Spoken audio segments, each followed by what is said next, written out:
In July of 1943, the Germans launched a major offensive on the Kursk salient, codenamed Operation Zitadelle, better known as the Battle of Kursk. In this film, we will look at some key aspects of this famous tank battle, why it was so important, and give some background on the experiences of the Red Army soldiers. Hitler invaded the Soviet Union in June of 1941, violating the non-aggression pact he had signed with Stalin in 1939. In perhaps his last diplomatic success of World War II, Hitler had agreed with Stalin to split Poland in two if hostilities were to erupt between Germany and Poland. Hitler invaded Poland on September 1st of 1939 without the fear of Soviet reaction and quickly secured Poland, allowing him to turn west to conquer France and the Low Countries in 1940. Operation Barbarossa, the code name for the invasion of Russia, initiated a genocidal war of annihilation, establishing a level of barbarity and destruction never before seen in modern times. Despite the Wehrmacht's initial success, moving hundreds of miles into Russia, the massive, multi-pronged effort failed to achieve success before the onset of winter.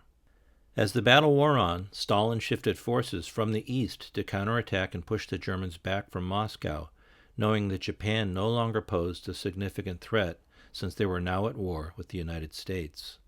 By the summer of 1942, the Germans mounted another offensive, this time to try to capture the city of Stalingrad. This effort ultimately failed with the stunning defeat and surrender of the German Sixth Army in February of 1943. By March of 1943, after almost 2 years of fighting, the front had stabilized with an enormous bulge, or salient, in the Russian offensive line in the vicinity of Kursk. To the Germans, the salient represented an opportunity to execute a classic pincher attack that would cut off the bulge with the goal of trapping and destroying a huge Soviet force. Their hope for a decisive victory over the Soviet Union had by now dissolved. The unstated goal among the German staff was to somehow achieve a stalemate and press for a political solution with Russia. Hitler's fantasy also predicted the Allies would then have a falling out, allowing him to turn his forces back to the west to help defeat the Anglo-Americans. The spring of 1943 found Hitler defeated and ousted from North Africa, with the Anglo-Americans poised to invade somewhere in the Mediterranean, the soft underbelly of mainland Europe. Hitler approved a plan to attack the salient as soon as the spring weather and terrain conditions permitted. A planned May start for the offensive was delayed several months while awaiting delivery of new German tanks to counter the potent Russian T-34. Forewarned by spy networks and British decryption of German communications, the Soviets would eventually know the location of the attack, the German order of battle, and a 3-day window when the offensive was to commence. The German delay in launching the attack allowed the Soviets to heavily fortify the expected battlefield with 8 million landmines, successive defensive belts of trenches, obstacles, and anti-tank guns. A large armored reserve waited to spring into action at the right moment. The Germans positioned 2 armies on each side of the salient. The Soviets had 2 army groups inside the salient, with a third as reserve. The war experience of the typical Russian soldier tended to be both brutal and short. Mansur Abdulin, an ordinary infantryman, wrote an extraordinary memoir of the fight, Red Road from Stalingrad.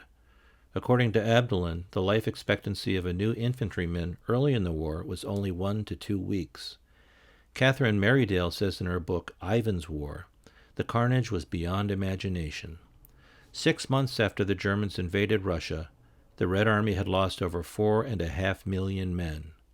During planning for the offensive, no provision had been made by the Germans for the housing and feeding of potential Russian POWs. As Dr. Volker Benkert said, this wasn't due to incompetence or oversight. These POWs would stand in the elements and starve. Merridale says, in all, the Red Army was destroyed and renewed at least twice in the course of the war. Abdulin's book also shows, in comparison to Western military forces, how the Communist Party and communist ideology successfully functioned as a layer over and within the Red Army. This ideology, combined with Stalin's call for a great patriotic war, did help to instill a sense of cohesiveness in the Red Army, even though soldiers might have come from far away and speak alien languages. The Red Army in 1942 and 1943 was still hampered by a lack of mechanization. Long-range movement was by rail, but tactical movement was usually on foot, on captured horses, or even captured bicycles.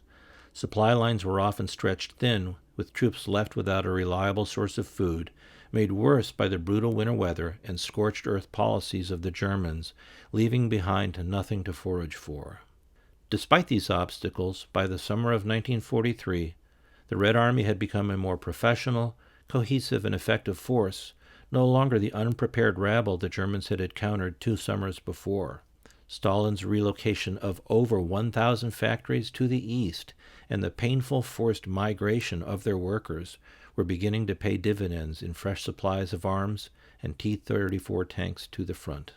Introduced 2 years earlier, in late 1940, the Russian T-34 tank was the most advanced tank to date, capable of much higher speeds than any German tank at the time, and possessing significantly better protection for its crews, having sloped sides which tended to deflect hits upward, a major advance in tank design. Copying the design, the Germans introduced the Panther in the summer of 1943. The Panther was slightly superior to the T-34, but were still relatively few in number. At the beginning of the battle, the Germans had over 3,000 tanks poised for attack, while the Russians had over 5,000. The Germans began the attack on July 4, 1943. While the Soviet forces outnumbered the Germans in men, tanks, guns, and aircraft, the Germans held local superiority and were able to penetrate forward to some degree, with both sides suffering high losses. Kursk turned out to be the largest tank battle in history. After 6 days of on and off combat, the German armored spearhead stalled, unable to complete the encirclement of the Red Army. Hitler canceled Operation Zitadelle when he learned that Stalin's Anglo-American allies had successfully landed in Sicily. The battle was over, and the Germans began a long, fighting retreat back to the west, destroying everything in their wake in a battle of annihilation and vengeance. The Battle of Kursk displayed the increasing sophistication, confidence, and capability of the Red Army. This was the first time the Soviets had blunted and defeated a German summer offensive.